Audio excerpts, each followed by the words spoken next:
The colony of Southern Rhodesia was a self-governing British Crown colony in southern Africa from 1923 to 1980, equivalent in territorial terms to modern Zimbabwe. Following its Unilateral Declaration of Independence in 1965, it existed as the self-declared, unrecognised state of Rhodesia until 1979, when it reconstituted itself under majority rule as Zimbabwe Rhodesia, which also failed to win overseas recognition. After a period of interim British control following the Lancaster House Agreement in December 1979, the country achieved internationally recognized independence as Zimbabwe in April 1980.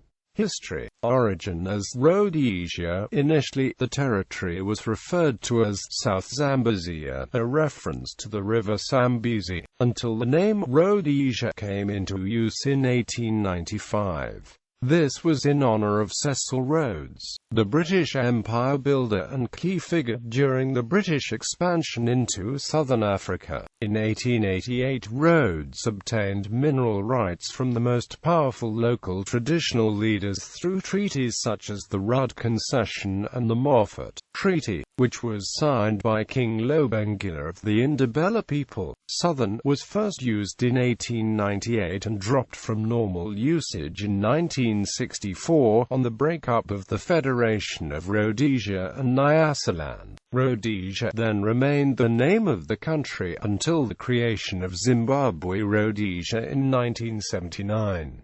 Legally, for the British perspective, the name Southern Rhodesia continued to be used until the 18th of April 1980, when the Republic of Zimbabwe was promulgated. The British government agreed that Rhodes Company, the British South Africa Company, would administer the territories stretching from the Limpopo to Lake Tanganyika under charter as a protectorate. Queen Victoria signed the charter in 1889. Rhodes used this document in 1890 to justify sending the Pioneer Column, a group of white settlers protected by well-armed British South Africa police and guided by the big game hunter Frederick Selous, through Matabele Land and into Shona territory to establish Fort Salisbury. In 1893 to 1894, with the help of the new Maxim guns, the BSAP defeated the Ndebele in the First Matabele War, a war which also resulted in the death of King Lobengula and the death of most of the members of the Shangani Patrol. Shortly after the disastrous BSAP Jameson raid into the Transvaal Republic, the Ndebele were led by the spiritual leader Mlimo against the white colonials, and thus began the Second Matabele War, which resulted in the extermination of nearly half the British settlers. After months of bloodshed, Mlimo was found and shot by the American scout Frederick Russell Burnham, and soon thereafter Rhodes walked unarmed into the Ndebele stronghold in Matobo Hills and persuaded the MP to lay down their arms, effectively ending the revolt. A legislative council was created in 1899 to manage the company's civil affairs, with a minority of elected seats, through which the BSAC had to pass government measures. As the company was a British institution in which settlers and capitalists owned most shares, and local black African tribal chiefs the remainder, and the electorate to this council was limited to those shareholders, the electorate was almost exclusively white settlers. Over time, as more settlers arrived and a growing number had less than the amount of land required to own a share in the company or were in trades, supporting the company as workers, successive activism resulted in first increasing the proportion of elected seats, and eventually allowing non-shareholders the right to vote in the election. Prior to about 1918, the opinion among the electorate supported continued BSAC rule, but opinion changed because of the development of the country and increased settlement. In addition, a decision in the British courts that land not in private ownership belonged to the British Crown rather than the BSAC gave great impetus to the campaign for self-government. In the resulting treaty, government self-government, Crown lands which were sold to settlers allowed those settlers the right to vote in the self-governing colony.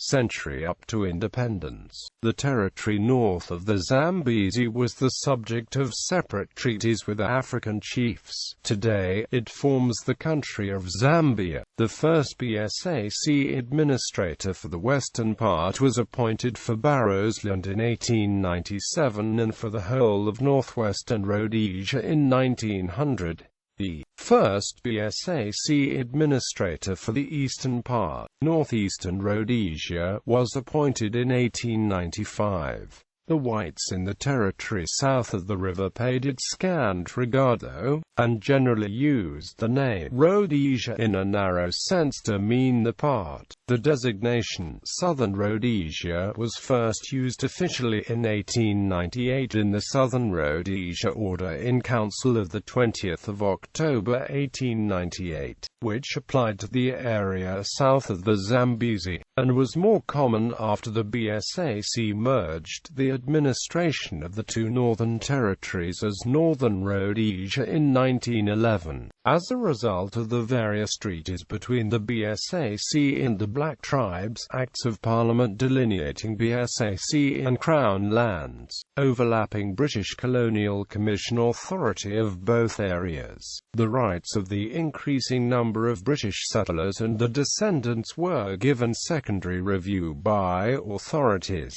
This resulted in the formation of new movements for expanding the self-government of the Rhodesian people, which saw BSAC rule as an impediment to further expansion. The Southern Rhodesian Legislative Council election of 1920 returned a large majority of candidates of the Responsible Government Association, and it became clear that BSAC rule was no longer practical. Opinion in the United Kingdom and South Africa favoured incorporation of Southern Rhodesia in the Union of South Africa, but, by forcing the pace of negotiation, the Southern Rhodesians obtained unfavourable terms and the electorate backed responsible government in a 1922 referendum. In view of the outcome of the referendum, the territory was annexed by the United Kingdom on 12 September 1923.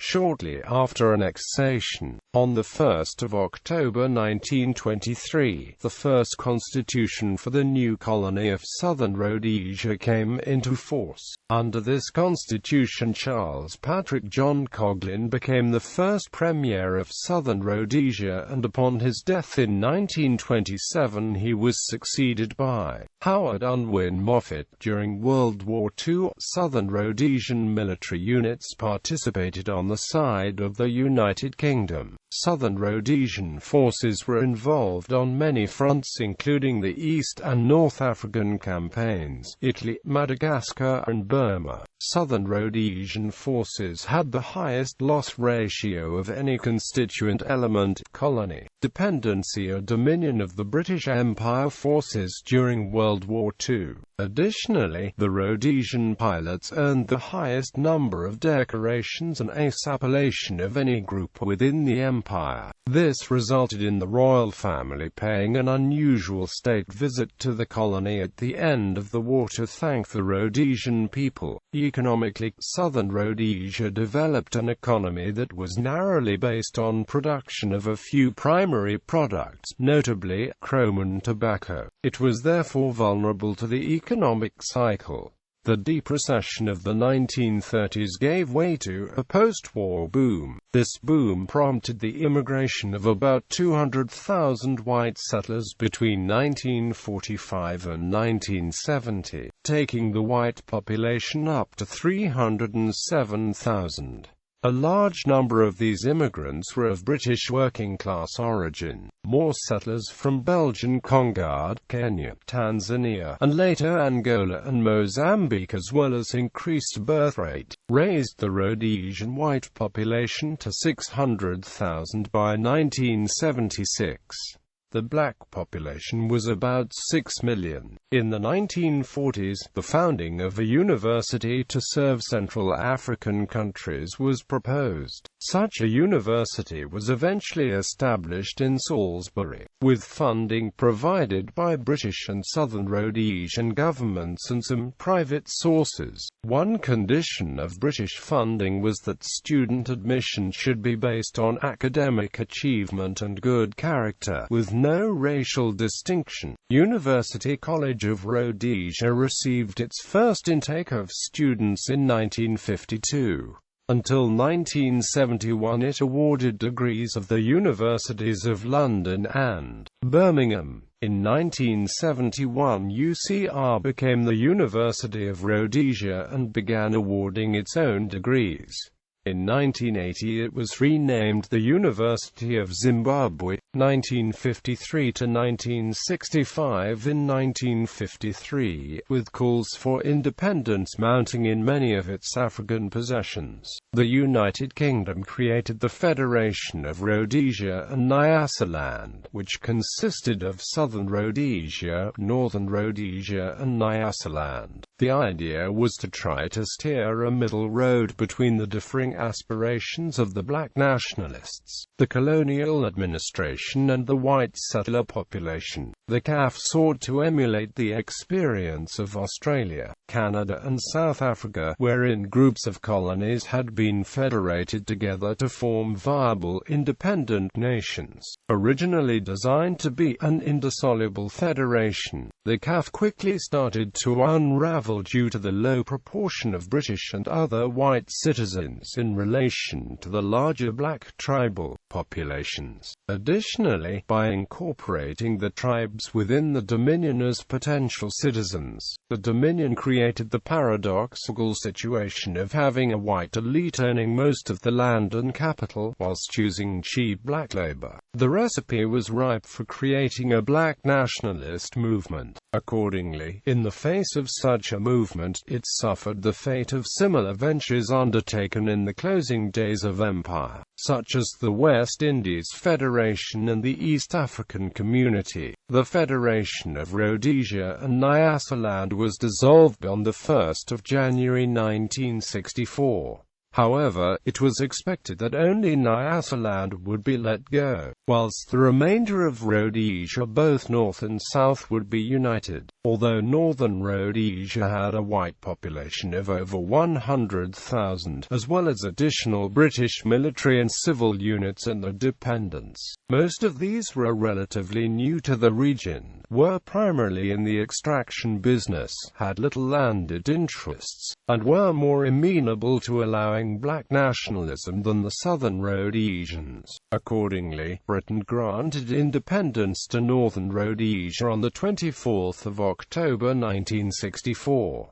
However, when the new nationalists changed its name to Zambia and began tentatively at first and later in rapid march an Africanization campaign, Southern Rhodesia remained a British colony, resisting attempt to bring in majority rule. The colony attempted to change its name to Rhodesia, although this was not recognized by the United Kingdom. The majority of the Federation's military and financial assets went to Southern Rhodesia, since the British government did not wish to see them fall into the hands of the nationalist leaders, and since Southern Rhodesia had borne the major expenses of running the Federation. With regard to the latter, however, Northern Rhodesia was the wealthiest of the three member states and had contributed more to the overall building of infrastructure than the other two members did. Southern Rhodesia, recognizing an inevitable dissolution of the Federation, was quick to use federal funds in building its infrastructure ahead of the others. A key component of this was the building of the Kariba Dam and its hydroelectric facility, which was situated on the Southern Rhodesian side of the Zambezi Gorge. This situation caused some embarrassment for the Zambian government later when it was a frontline state in support of insurgents into Rhodesia, in that its major source of electric power was controlled by the Rhodesian state. returned to Rhodesia, with the Protectorate of Northern Rhodesia no longer in existence. In 1964, Southern Rhodesia reverted to the name Rhodesia. In 1965, Rhodesia unilaterally declared itself independent under a white-dominated government, after a long civil war between the white government and two African-majority Eastern Bloc-aligned liberation movements. Britain resumed control for a brief period before granting independence to the country in 1980, whereupon it became Zimbabwe. On 7 October 1964, the Southern Rhodesian government announced that when Northern Rhodesia achieved independence as Zambia, the Southern Rhodesian government would officially become known as the Rhodesian government and the colony would become known as Rhodesia. On 23 October of that year, the Minister of Internal Affairs notified the press that the Constitution would be amended to make this official. The Legislative Assembly then passed an interpretation bill to declare that the colony could be referred to as Rhodesia. The bill received its third reading on 9 December 1964 and passed to the governor for assent.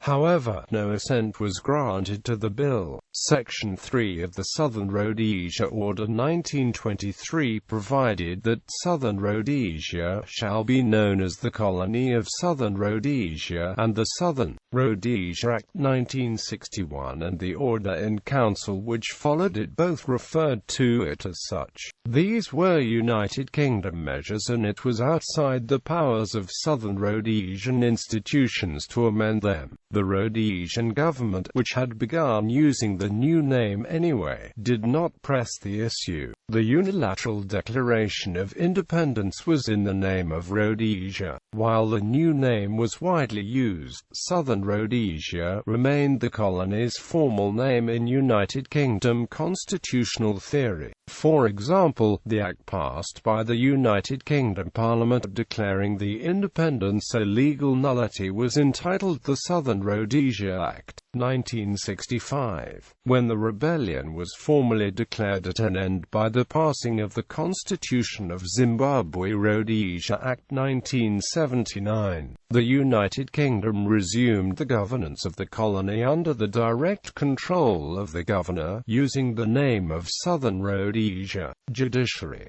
List of Chief Justices. Bibliography. Schutt, Alison K. Manners Make a Nation. Racial Etiquette in Southern Rhodesia, 1910–1963.